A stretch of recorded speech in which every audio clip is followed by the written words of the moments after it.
જય દ્વારકાધીશ, જય ગૌ માતા। તો મિત્રો, ગઈકાલના રોજ એટલે કે ઉત્તરાયણના દિવસ પર રતનપુરા ગામથી મિત્રો નાઈ અરવિંદભાઈ જીવાભાઈ એટલે કે મિત્રો તે ગૌ માતાને ખવડાવવા માટે 3 ગોળની પેટીઓ લઈને જીવદયાનો વગડો ગૌશાળામાં આવ્યા હતા। તો મિત્રો તેમને ખૂબ ખૂબ આભાર। અને મિત્રો તે ગોળ મિત્રો તેમના માતા દેવ પામેલ હતા, તો મિત્રો તેમની દિવ્ય આત્માને શાંતિ મળે તે માટે મિત્રો ગૌ માતાને પૂન કરવા માટે 3 પેટીઓ ગોળની લઈને આવ્યા હતા। તો મિત્રો તેઓ મિત્રોને ખૂબ ખૂબ આભાર। અને મિત્રો શ્રવણભાઈ નાઈને પણ ખૂબ ખૂબ આભાર। જય ગૌ માતા, જય દ્વારકાધીશ।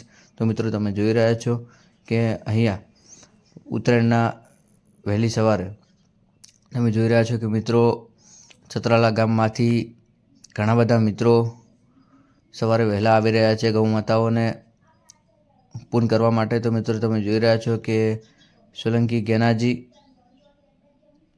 મિત્રો ગૌ માતાને સૂકો બાજરીના પૂળા લઈને આવ્યા છે। તો મિત્રો જોઈ રહ્યા છો કે પહેલાં જ વહેલી સવારમાં તે ફર્સ્ટ આવ્યા છે। તો મિત્રો તમે જોઈ રહ્યા છો કે તે ગૌ માતાને પૂળા નાખી રહ્યા છે। તો મિત્રો સોલંકી ગેનજીને પણ ખૂબ ખૂબ આભાર કે મિત્રો ઉત્તરાયણના દિવસે ગૌ માતાને પૂન કરવા આવે છે। જય ગૌ માતા, જય દ્વારકાધીશ।